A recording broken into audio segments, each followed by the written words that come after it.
Chapter number 4, Algebraic Expressions and Algebraic Formula. Exercise 4.1, Question number 3. आज के इस lesson में हम इस एक्सरसाइज के क्वेश्चन सॉल्व करेंगे. क्वेश्चन नंबर 3 के फर्स्ट पार्ट है x square y over 5x square y cube negative x square upon 4. इन एक्सप्रेशंस को दो अल्जेब्रिक एक्सप्रेशंस गिवन है, इन्हें हमने सिंप्लीफाई करना है. सिंप्लीफिकेशन में 4 बेसिक ऑपरेशंस इन्वॉल्व है: addition, subtraction, multiplication and division. लेकिन यहाँ चूंकि अल्जेब्रिक एक्सप्रेशंस फ्रैक्शनल फॉर्म में गिवन है, तो लिहाजा हम यहाँ पर उन 4 बेसिक ऑपरेशंस के साथ साथ एलसीएम भी अप्लाई करेंगे. इसे कैसे सॉल्व करेंगे, इसके लिए मैं सबसे पहले इस क्वेश्चन को दोबारा लिखूँगा, which is x square y over 5x square y cube negative x square upon 4, और राइट साइड पर मैं इसे सिंप्लीफाई करना शुरू कर दूंगा. अब सबसे पहले यहाँ पर आप देखिए जो फर्स्ट फ्रैक्शनल अल्जेब्रिक एक्सप्रेशन है, इसमें एक चीज़ कॉमन आ रही है न्यूमरेटर और डिनोमिनेटर में, x square and x square. तो अगर मैं एक्स स्क्वायर को एक्स स्क्वायर से कैंसिल आउट करता हूँ, because first x square numerator पर है और सेकेंड एक्स स्क्वायर डिनोमिनेटर पर है, तो ये दोनों कैंसिल आउट हो सकते हैं. इन्हें कैंसिल करेंगे तो हमारे पास एक्सप्रेशन रह जाएगा y अपॉन 5y क्यूब. और अगर आप गौर करें, यहाँ y भी कॉमन आ रहा है, यानी एक y न्यूमरेटर पर है और y raise to the power 3 denominator पर है. तो अगर मैं y और y क्यूब को कैंसिल आउट करता हूँ तो मेरे पास डिनोमिनेटर पर सिर्फ y स्क्वायर रह जाएगा. चूँकि एक y जो है वो y के साथ कैंसिल आउट हो चुका है, तो अब y क्यूब की बजाय यहाँ पे रह जाएगा y स्क्वायर. हमने x स्क्वायर और x स्क्वायर को भी कैंसिल आउट कर दिया, y और y क्यूब को भी कैंसिल आउट करने के बाद मेरे पास डिनोमिनेटर में जो टर्म्स रह गए वो है सिर्फ 5y स्क्वायर. और न्यूमरेटर पे क्या टर्म्स रह जाएंगे, x स्क्वायर भी कैंसिल आउट हो चुका है और y भी कैंसिल आउट हो चुका है. तो इस वक्त मेरे पास न्यूमरेटर पर है सिर्फ 1. तो कैंसिलेशन के बाद ये फ्रैक्शन बन जाएगा 1 अपॉन 5y स्क्वायर. इसके बाद नेगेटिव साइन, और जो सेकंड फ्रैक्शन है x स्क्वायर अपॉन 4, यहाँ कुछ भी कॉमन नहीं है, तो यहाँ हम कुछ भी कैंसिल आउट नहीं कर सकते, लिहाजा मैं इस फ्रैक्शन को एज इट इज़ लिखूँगा. हमारा अगला स्टेप है इन दोनों डिनोमिनेटर्स का एलसीएम लेना. फर्स्ट डिनोमिनेटर है, इसे हम बिल्कुल वैसे ही बिहेव करेंगे जिस तरह फ्रैक्शंस को करते हैं. जब भी आप 2 फ्रैक्शंस को ऐड या सब्ट्रैक्ट करते हैं तो आप इसे करते हैं बाय मीन्स ऑफ एलसीएम.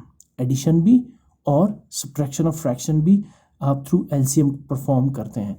तो यहाँ भी इन फ्रैक्शंस को सब्ट्रैक्ट करने के लिए मुझे लेना होगा इनके डिनोमिनेटर्स का एलसीएम. ये फ्रैक्शनल नंबर्स नहीं है बल्कि फ्रैक्शनल अल्जेब्रिक एक्सप्रेशंस है, तो इनका एलसीएम थोड़ा सा डिफरेंट होगा. मैं इन दोनों डिनोमिनेटर्स को आपस में मल्टीप्लाई कर देता हूँ, बिकॉज ये अनलाइक फैक्टर्स है, अनलाइक टर्म्स है. तो 5y square is totally different from 4, so let's multiply 5y square and 4. तो चूंकि नंबर्स मल्टीप्लाई होंगे तो 5 मल्टीप्लाई बाई 4 20 और y square as it is. ये एलसीएम बन जाएगा 5y स्क्वायर और 4 का.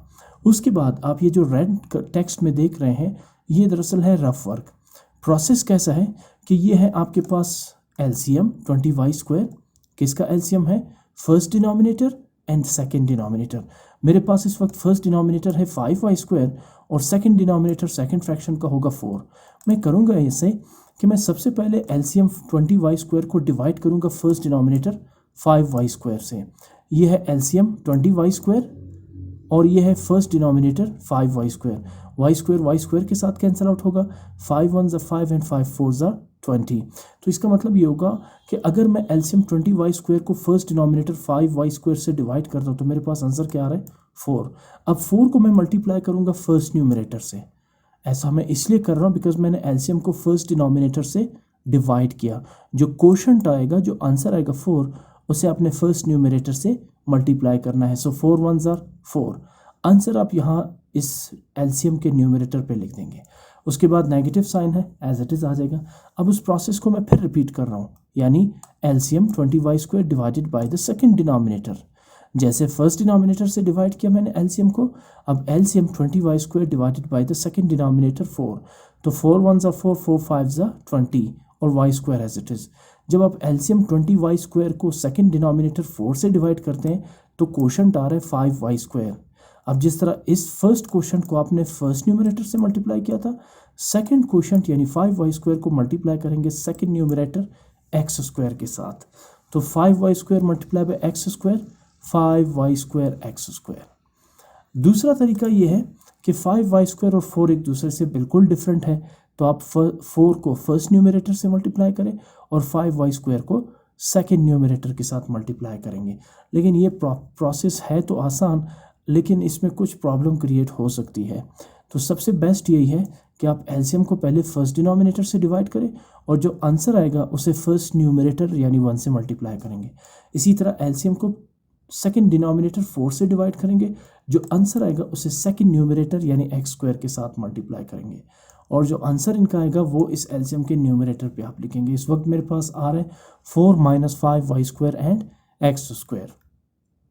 अब फर्दर चूंकि सिंप्लीफिकेशन पॉसिबल ही नहीं है, ना कैंसलेशन हो सकती है, ना कोई कॉमन आ रहा है, तो लिहाजा this is the simplest form of the given two algebraic fractional expressions. ठीक, इसके बाद चलते हैं सेकंड पार्ट पे। दो एक्सप्रेशंस गिवन है, fractional expressions 2x - 3 upon 9x - 6 plus x - 2 over 6x - 4। सबसे पहले मैं इसे लूँगा लेफ्ट हैंड साइड इन इक्वेशंस को, इन क्वेश्चंस को, इन फ्रैक्शंस को, और राइट साइड पर इन्हें सिंप्लीफाई करना शुरू करूँगा। न्यूमरेटर को मैं एज इट इज़ लिख लेता हूँ 2x - 3 बिकॉज इसमें कोई कॉमन और कुछ भी नहीं है, तो मैं इसे एज इट इज़ लिखूँगा।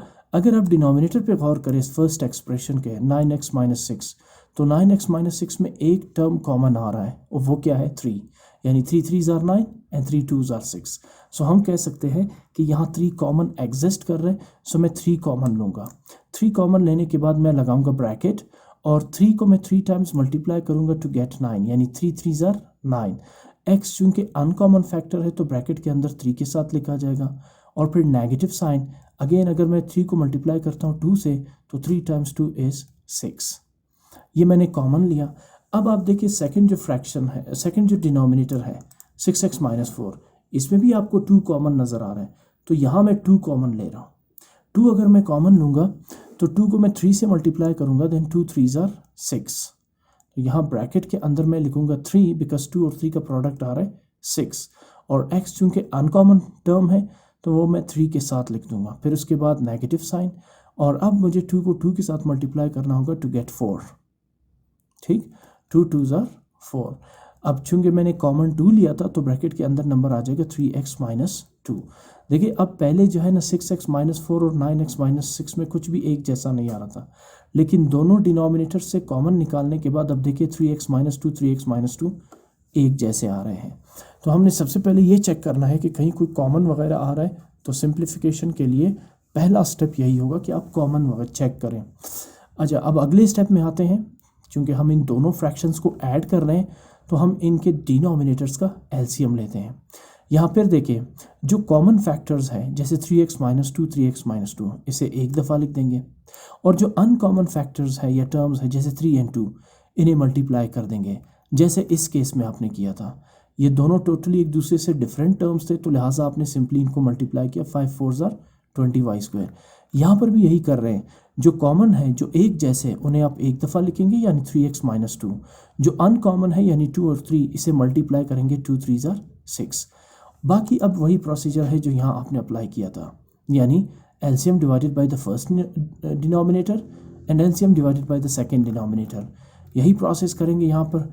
इसका जो रफ वर्क है वो यहाँ आपको नज़र आ रहा है।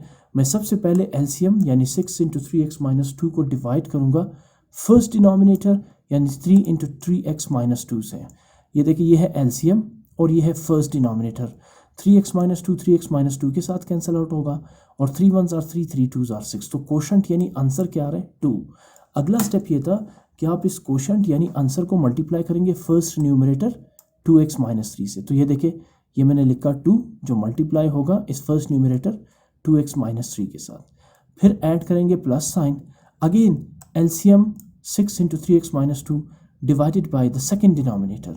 ये देखिए ये एलसीएम है और ये सेकंड डिनोमिनेटर है 2 × 3x - 2। एक बार फिर 3x - 2 और 3x - 2 कैंसिल आउट होंगे। अब चूंकि 6 2 के टेबल में आ रहे तो 2 1s are 2 2 3s are 6, यानी जब आप एलसीएम को सेकंड डिनोमिनेटर से डिवाइड करेंगे तो आपके पास आंसर या कोशंट आएगा 3। अब इस 3 का क्या करेंगे आप इसे सेकंड न्यूमरेटर x - 2 के साथ मल्टीप्लाई करेंगे। यहाँ ये राउंड ब्रैकेट या पैरेंथेसिस ये शो कर रहे हैं कि 3 जो है वो x-2 के साथ मल्टीप्लाई हो रहे हैं। इसके बाद आगे चलते हैं। अब इन पैरेंथेसिस को सिंप्लीफाई करते हैं। पैरेंथेसिस यानी ब्रैकेट के बाहर टर्म है 2, तो 2 को सबसे पहले 2x के साथ मल्टीप्लाई करेंगे, तो 2 2 ज़ा 4x। फिर उसके बाद नेगेटिव साइन आ रहा है तो ये यहाँ हम पुट कर देंगे और 2 3 ज़ा 6 आ जाएगा। इसके बाद इस ब्रैकेट को भी सिंप्लीफाई करते हैं, तो सबसे पहले 3 मल्टीप्लाई बाई x 3x, और फिर प्लस इंटू माइनस माइनस, और 3 2 ज़ा 6। Denominator 6 into 3x minus 2 as it is आ जाएगा। अगले स्टेप में मैं चेक कर रहा हूँ न्यूमरेटर में क्या कोई एक जैसे लाइक टर्म्स आ रहे हैं मेरे पास या नहीं। बिल्कुल मेरे पास लाइक टर्म्स आ रहे हैं। 4x and 3x they are like terms, और -6 and -6 they are also like terms. तो आप अलजेब्रिक एक्सप्रेशन के लाइक टर्म्स को ऐड और सब्ट्रैक्ट कर सकते हैं। अब 4x पॉजिटिव टर्म है और 3x भी पॉजिटिव टर्म है, तो 4x plus 3x is 7x। इसी तरह -6 दोनों नेगेटिव टर्म्स है, तो आप ऐड करेंगे लेकिन साइन नेगेटिव रहेगा, तो -6 इज -12, और denominator 6 into 3x minus 2 will remain the same. आगे कोई भी ऑपरेशन इस पर पॉसिबल नहीं है, ना कोई कॉमन फैक्टर्स आ रहे हैं, ना एक जैसे फैक्टर्स आ रहे हैं ताकि कैंसिल आउट हो। So this is the simplest form of the given 2 algebraic fractional expressions. इसके बाद मूव करते हैं थर्ड पार्ट की तरफ। अगेन 2 एक्सप्रेशंस गिवन है और इनके बीच में नेगेटिव साइन है। फर्स्ट एक्सप्रेशन है x + 1 ओवर 2x - 8, जबकि सेकेंड फ्रैक्शन है x + 2 ओवर 12 - 3x। अब सबसे पहले मैं लेफ्ट हैंड साइड लूँगा इस क्वेश्चन को, और राइट हैंड साइड पर इस क्वेश्चन को सिंप्लीफाई करूँगा। तो इसके अब यहाँ पर मैं सबसे पहले चेक करूँगा डिनोमिनेटर्स पे, क्योंकि न्यूमरेटर पे कोई भी कॉमन टर्म नहीं आ रहा है। अलबत्ता डिनोमिनेटर पे 2 कॉमन टर्म आ रहे हैं। फर्स्ट डिनोमिनेटर की मैं बात कर रहा हूँ। 2x - 8 में कॉमन क्या आ रहा है? 2।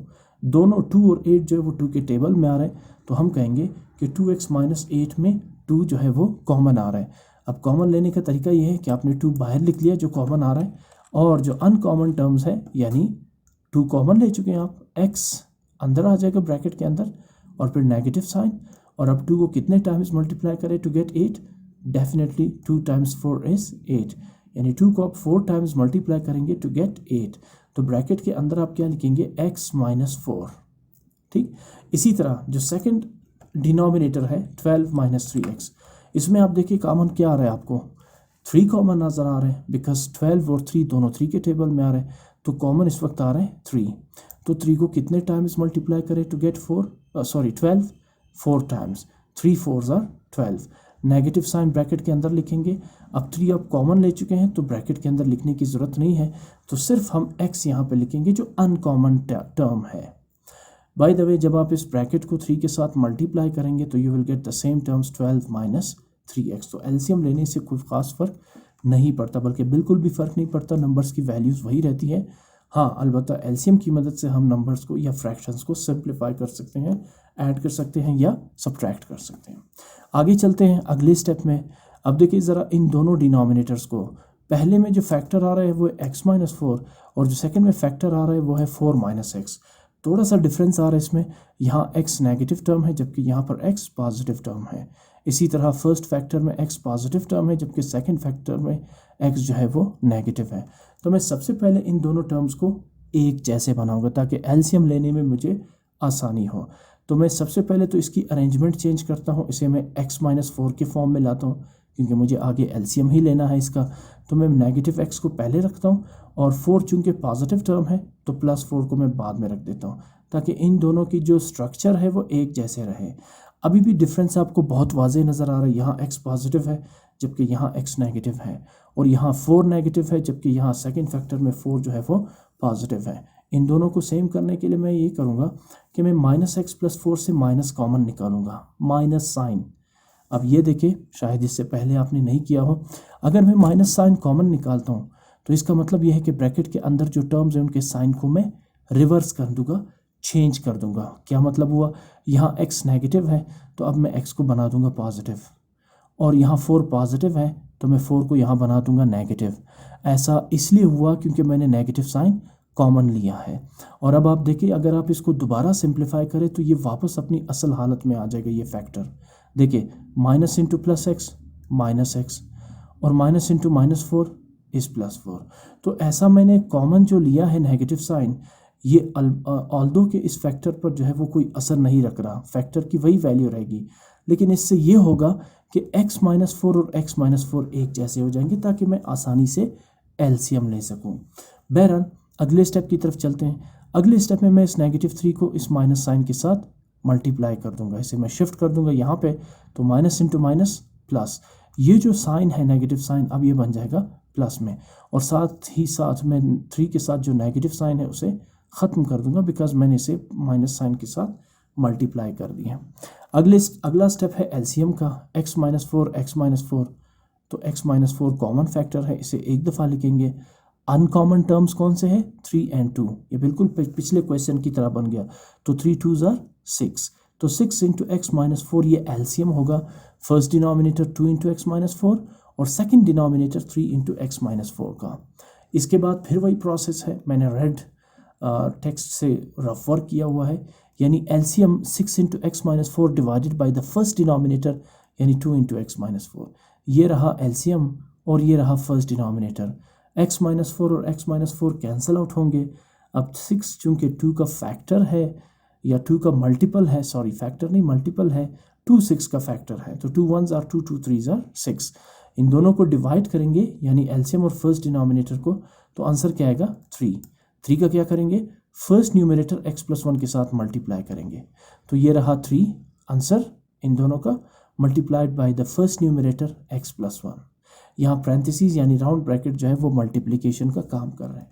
ऐड करेंगे plus sign, again LCM 6 into x-4 divided by the second denominator 3 into x-4, तो x-4 and x-4 they will cancel each other out since 6 is the multiple of 3, so 3 1s are 3, 3 2s are 6, तो answer क्या आया? 2। अब 2 का आप क्या करेंगे? 2 को मल्टीप्लाई करेंगे आप सेकेंड न्यूमरेटर x+2 से, किस तरह से? ये 2 फिर पैरेंथेसिस यानी राउंड ब्रैकेट्स x+2, इसका मतलब है कि ये 3 जो है वो x+2 के साथ, सॉरी 2 जो है वो x+2 के साथ मल्टीप्लाई हो रहा है, यहाँ 3 जो है वो x+1 के साथ मल्टीप्लाई हो रहा है। तो चलिए जी इनको मल्टीप्लाई करते हैं। 3 multiply by x is 3x और 3 1s are 3, इसके साथ 2 multiply by x is 2x और 2 2s are 4 divided by 6 into x-4 as it is. अगले स्टेप में आप चेक करें कि आपको लाइक टर्म्स नज़र आ रहे हैं, तो बिल्कुल 3x and 2x they are like terms और दोनों पॉजिटिव है, तो 3x + 2x इज़ 5x। इसी तरह 3 and 4 ये भी लाइक टर्म्स है और दोनों पॉजिटिव है, तो 4 + 3 is 7 upon 6 into x-4। Further जो है वो कोई इस पे ऑपरेशन पॉसिबल नहीं है, ना आप 5x और 7 को ऐड कर सकते हैं बिकॉज ये वेरिएबल टर्म है और ये कांस्टेंट टर्म है, ना आप न्यूमरेटर को डिनोमिनेटर के साथ डिवाइड कर सकते हैं और ना ही इसमें आपको कोई कॉमन फैक्टर नज़र आ रहा है। So this is the simplest form of the given algebraic expressions. Move करते हैं फोर्थ पार्ट की तरफ, जिसकी स्टेटमेंट कुछ इस तरह से है, 4xy upon x³ + y³ minus x upon x² minus xy + y²। इसे मैं लिखूंगा सोल्यूशन के पहले स्टेप में और राइट हैंड साइड पर इस लेफ्ट साइड को यानी इन एक्सप्रेशंस को सॉल्व करने की कोशिश करता हूँ। तो सबसे पहले जो आपको नज़र आ रहा है डिनोमिनेटर x³ + y³, ये एक बेसिक अलजेब्रिक फार्मूला के साथ मैच कर रहा है, यानी a³ + b³ किसके इक्वल है? a + b यानी sum of the first terms and second terms, a + b into square of the first term यानी a² minus product of the first and second term यानी a × b plus square of the second term यानी b²। अब इसमें a क्या है? x है और b क्या है? y है। तो a³ + b³ या x³ + y³ को एक्सपेंड करते हैं इस फार्मूले के अकॉर्डिंग। तो सबसे पहले मैं क्या लिखूंगा? x³ + y³ की जगह a + b यानी x + y, और फिर उसके बाद square of the first term a² यानी x², फिर उसके बाद नेगेटिव साइन ab यानी xy, और उसके बाद square of the second term b² यानी कि y²। ये मैंने x³ + y³ को एक्सपेंड कर दिया। उसके बाद negative x minus x upon x² minus xy + y², ये एज इट इज़ आ जाएगा। अगले स्टेप पे चलते हैं।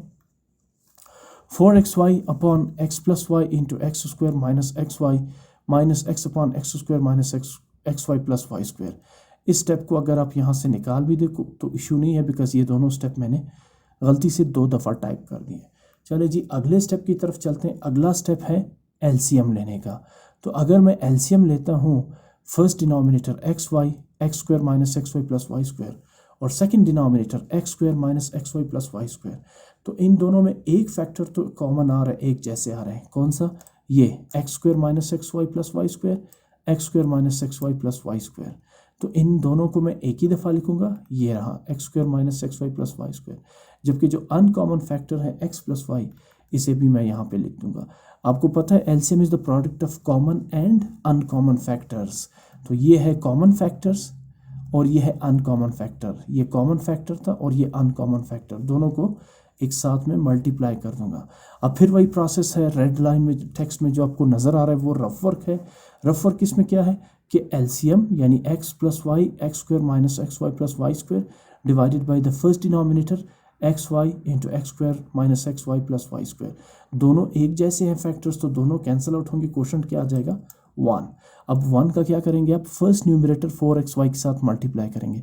तो 4xy मल्टीप्लाई बाय 1 4xy। इसी तरह LCM x plus y into x square minus x y plus y square divided by the second denominator x square minus x y plus y square. तो ये दो factors तो आपस में cut जाएंगे, तो सिर्फ रह क्या जाएगा? X plus y. अब इस एक्स प्लस वाई का क्या करेंगे? इसे आप मल्टीप्लाई करेंगे इस सेकेंड न्यूमरेटर एक्स के साथ, ठीक है ना। तो ये रहा x multiply by x plus y. आगे चलते हैं, मुझे इस ब्रैकेट को सिंप्लीफाई करना है। तो x multiply by x x square यानी नेगेटिव एक्स स्क्वायर। फिर इसी तरह negative multiply by positive negative x multiply by y x y. अगले स्टेप पे चलते हैं हम। न्यूमरेटर की अगर मैं बात करूं तो 4xy और xy ये दोनों लाइक टर्म्स हैं। इसका मतलब क्या हुआ? यहाँ xy का कोएफिशिएंट क्या है? 1 है। तो 4 minus 1 3, rest of the xy will remain the same, ठीक है ना। Minus x square as it is आ जाएगा। जबकि डिनोमिनेटर में जो एग्जिस्ट कर रहा है x plus y into x square minus x y plus y square, अगर आप इसे कंपेयर करें a cube plus b cube के साथ, तो ये a cube plus b cube का राइट हैंड साइड बन रहा है। देखिए ए प्लस बी यानी x plus y, a square यानी x square minus a b यानी minus x y plus b square यानी वाई स्क्वायर। तो इसका रिड्यूस्ड फॉर्म क्या होगा? ये किसके इक्वल है? A cube plus b cube के इक्वल। तो इसी तरह x plus y into x square minus x y plus y square किसके इक्वल होगा? X cube plus y cube. ये एक्सपेंडेड फॉर्म था, हमने इसे चेंज कर दिया रिड्यूस्ड फॉर्म में। बीच में इक्वल साइन आ रहा है इस फार्मूले के, तो इसका मतलब है कि कभी आप ए क्यूब प्लस बी क्यूब की जगह राइट हैंड साइड लिखेंगे और कभी कभी आप राइट हैंड साइड की जगह लेफ्ट हैंड साइड लिखेंगे, जैसे अभी हमने यहाँ पर किया। तो ये ज़रूरत के मुताबिक है। इसी तरह आगे चलते हैं। अभी भी न्यूमरेटर पे मुझे कुछ कॉमन नज़र आ रहा है 3xy और माइनस एक्स स्क्वायर में। वो कॉमन क्या है? x। जब मैं कॉमन लूँगा तो मैं पैरेंथेसिस लगाऊंगा। अब 3xy में x में कॉमन ले चुका हूँ, तो रह क्या जाएगा? 3y, वो मैं यहाँ लिख दूंगा। माइनस एक्स स्क्वायर, एक x आप कॉमन ले चुके हैं तो एक x आप पैरेंथेसिस के अंदर लिख देंगे, upon x cube plus y cube as it is आ जाएगा। फर्दर मुझे इसमें कुछ भी नज़र नहीं आ रहे, ना कॉमन फैक्टर्स नज़र आ रहे ताकि मैं कैंसिल आउट कर दूँ, ना कोई कॉमन एलिमेंट नज़र आ रहा है इसमें ताकि मैं कॉमन ले सकूँ, ना ये आपस में ऐड और सब्ट्रैक्ट हो सकते हैं। So this is the simplest form of the given algebraic fractional expressions.